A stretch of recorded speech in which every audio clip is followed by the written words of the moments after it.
வாங்க வணக்கம். இது காமதேனு 666 விவசாய சேனலுங்க. எல்லோரும் எப்படி இருக்கீங்க? நாங்கள் நல்லா இருக்கோங்க. இன்றைக்கி நம்மளோட வேலையை பாருங்கள். இன்றைக்கி மட்டும் இல்லை, எப்பயுமே நம்ம வேலை இது தான். அப்படியே கூட்டி சுத்தம் பண்ணிவிட்டு கூட்டலான்னு பார்த்தாலும் எழுந்திரிக்கவே இல்லைங்க. மகாவும் சரி, காமாட்சியும் சரி. ராஜி சுத்தமாக நகரவே இல்லை, படுத்தே தான் இருந்தாங்க. கூட்டவும் விடவே இல்லை. சரின்னு சொல்லிட்டு அப்படியே கயத்தை ஒதுக்கி விட்டுட்டு கூட்டிகிட்டு சாணி அள்ளிடலாம் அப்படின்னு சொல்லிட்டு அப்படியே காமாட்சி ஒரு ரவுண்ட் பார்த்துட்டு வந்தாங்க. பார்த்தா திரும்பி பார்க்குறா என்ன செய்கிறாங்க அப்படின்னு சொல்லிட்டு. உடனே படுத்தே இருந்தாங்க, எந்திரிக்கவும் மாட்டேன்ட்டாங்கங்க.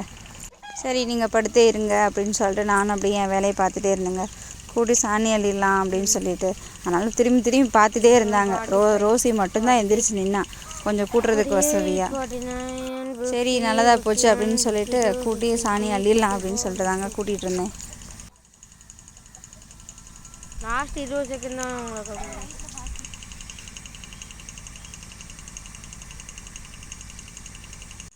முடிச்சுட்டு அப்படியே சாணி அள்ள ஆரம்பிச்சிட்டேங்க. சாணி அள்ளலான்னு பார்த்தா ரொம்ப கஷ்டமாக இருந்துச்சு. குளிர் வேறு பயங்கரங்க. உங்கள் சைடெலாம் எப்படிங்க? பனி அதிகமாக இருக்கா, கம்மியாக இருக்கா, எப்படி இருக்குன்னு கமெண்ட்ஸில் சொல்லுங்கள். அந்த சைடு பாருங்கள், ஃபுல்லாமே பனி தாங்க. புகைன்னு நினைக்காதீங்க, ஃபுல்லாகவே பனி தான்.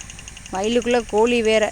தன் பையனை போய் விரட்டி விடுங்கன்னு சொல்லிட்டு இங்கே பப்பு பாருங்கள். பப்பு எப்பயுமே நம்ம மாட்டுக்குட்டையே தாங்க இருப்பேன். கொண்டு போய் மாடு எங்கே கட்டினாலும் சரி, அங்கேயும் கூடையே போயிடுவான். சரி வந்துட்டியாடா அப்படின்னு சொல்லிட்டு இருக்கும்போது அப்படியே சாணி அள்ளிட்டு இருந்தேங்க. உங்கள் சைடில் பனி நிறையா இருக்கா, கம்மியாக இருக்கா, எப்படிங்க இருக்குது? எங்கள் சைடு அதிகங்க. என்ன பண்ணுறது, ஒன்றும் பண்ண முடியாது. நம்ம கிண்ணி கோழிகள் வேறு கோழிகளை துரத்திக்கிட்டே இருந்துச்சுங்க, பிடிச்சி கொத்திக்கிட்டேன்னு. அதையும் பப்பு வேடிக்கை பார்த்துக்கிட்டே இருந்தாங்க. சரி நீங்களும் பார்த்துட்டே இருங்க அப்படின்னு சொல்லிட்டு என் வேலையை நானும் பார்த்துட்டே இருந்தேங்க.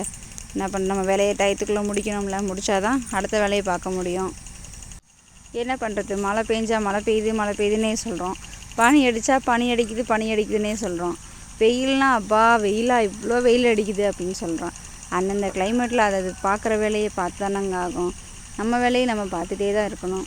என்ன பண்ணலாம் அப்படின்னு நினச்சிட்டு, சரி பனி எவ்வளோ அடித்தாலும் சரி, குளிர்னாலும் சரி அப்படின்னு சொல்லி தாங்க வேலையை பார்த்துட்ருக்க காலையில். ஆனால் இன்றைக்கி கொஞ்சம் லேட் ஆகிடுச்சுங்க. எப்பயும் இருட்டாக இருக்கும் போதே இந்த வேலையெல்லாம் முடிச்சுருவோம். இன்றைக்கி லேட் ஆனனால சரி நம்ம நண்பர்களுடைய உறவுகளோட பகிர்ந்துக்கலாம் அப்படின்னு சொல்லி தாங்க என் பையனை வீடியோ எடுக்க சொல்லிவிட்டு வேலையை பார்த்துட்டு இருந்தேன். அப்படியே சாணியை அள்ளி முடிச்சாச்சுங்க. தூக்கிட்டு கொண்டு போய் போட்டுட்டு மாட்டை பிடிச்சி தொட்டியில் கட்டணும் அப்படின்னு சொல்லிட்டு தூக்கிட்டு கிளம்பிட்டேங்க. நம்ம வீடியோ பிடிச்சிருந்துச்சுன்னா லைக் பண்ணி சப்போர்ட் பண்ணுங்கள்.